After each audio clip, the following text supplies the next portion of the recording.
Hello everyone, myself Anushka Varpe from Group 9 and you're watching COA Division A YouTube channel from VIT Pune. This video is about serial and parallel processing and Flynn's taxonomy. First of all, let's understand what is Flynn's taxonomy.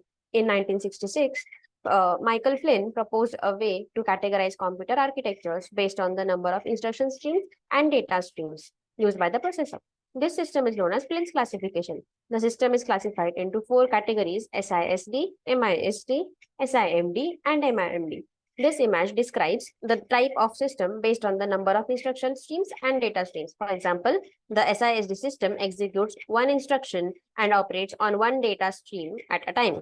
SISD stands for single instruction, single data. It follows the von Neumann architecture and uses a single CPU computer that executes instruction and data stored in the same memory.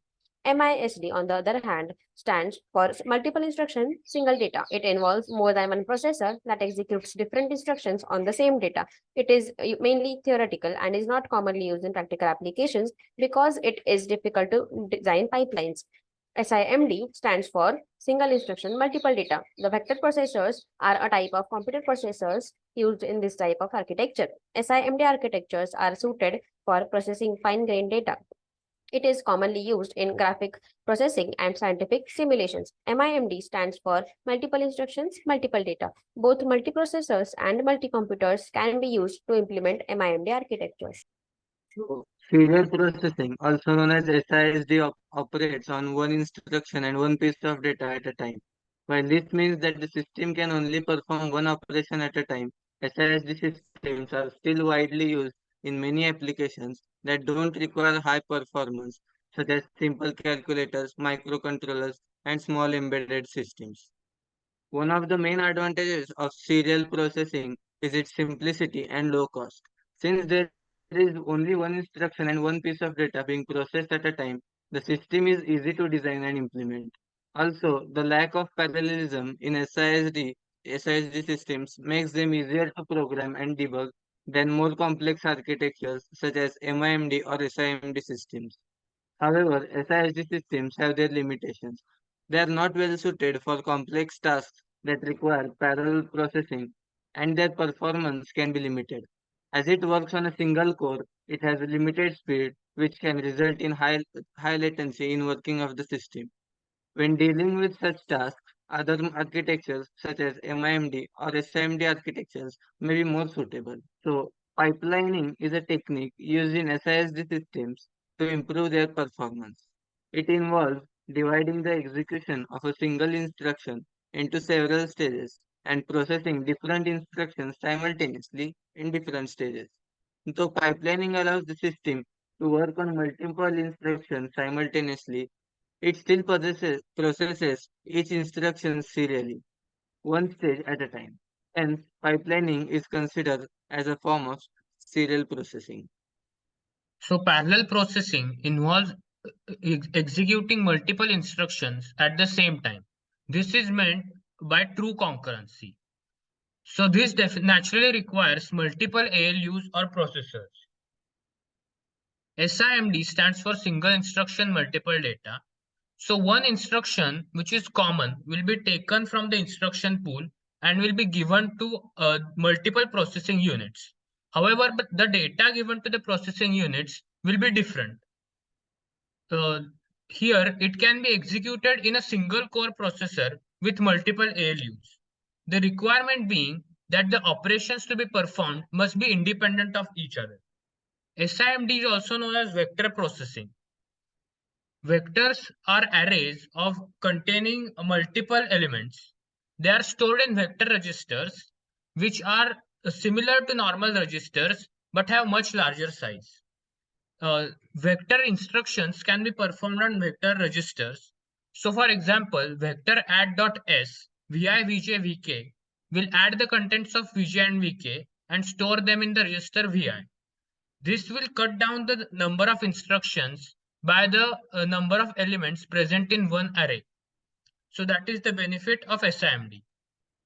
So now we will see what MIMD is. MIMD stands for multiple instruction multiple data, which is a type of computer architecture that allows multiple processors to execute different instructions and different sets of data at the same time. In MIMD architecture, each processor has its own memory and can operate independently of the other processors. There are two main categories of MIMD architecture: shared memory and distributed memory. In shared memory MIMD architecture, all processors have access to the shared memory space, while in distributed memory MIMD architecture, each processor has its own local memory and communicates with other processors through message passing. One example of day-to-day application of MIMD architecture is video processing. Many modern smartphones and cameras use MIMD architecture to process video footage in real time, such as encoding and decoding videos and applying filters, effects, etc. So now we will see hardware multithreading. Hardware multithreading is a technology used in modern processors that allows them to execute multiple threads of instructions simultaneously. It is known as simultaneous multithreading (SMT).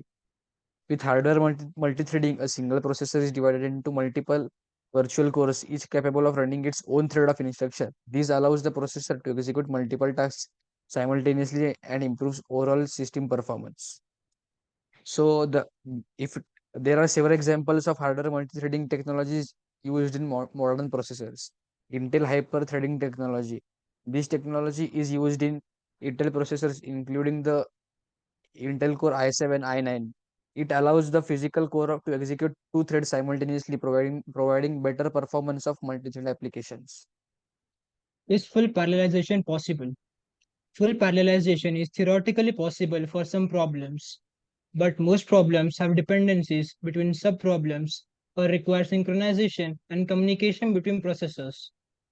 Practical limitations, such as hardware constraints and communication overhead, make it difficult or impractical to achieve full parallelization. Thus, parallelization is often limited to certain parts of the problems, and serial processing is still necessary for many tasks and applications. Pros and cons of parallel processing. Advantages: saves times and money. It can be impractical to solve larger problems on serial computing. Non-local resources can be used. Better use of the hardware. Limitations: communication and synchronization. The algorithms must be managed. Low coupling and high cohesion required, and technical skills required. Serial versus parallel computing. Processing, processing in which one task is completed at a time and all the tasks are run by the processor in a sequence. Instruction those are given by the user will be executed by using the first in first out manner, which is on the display. Parallel processing, simultaneous use of multiple couplet resources to solve a computational problem by the use of multiple CPUs. Problem is broken down into discrete parts that can be solved concurrently. Serial processing. Serial processing. The workload of the processor is higher. Parallel processing, the workload per processor is lower. In serial processing, less cost and low performance is required. Is there in parallel processing more cost? It is more costlier and it is higher at performance. Data transfer in bit by bit format is there in serial processing, and data transfer in byte format is there in parallel processing. Examples are Windows 95 and 98 in serial processing, and examples Windows 7, 8, and 10 are there in parallel processing. Thank you for watching the video. Please subscribe to our channel.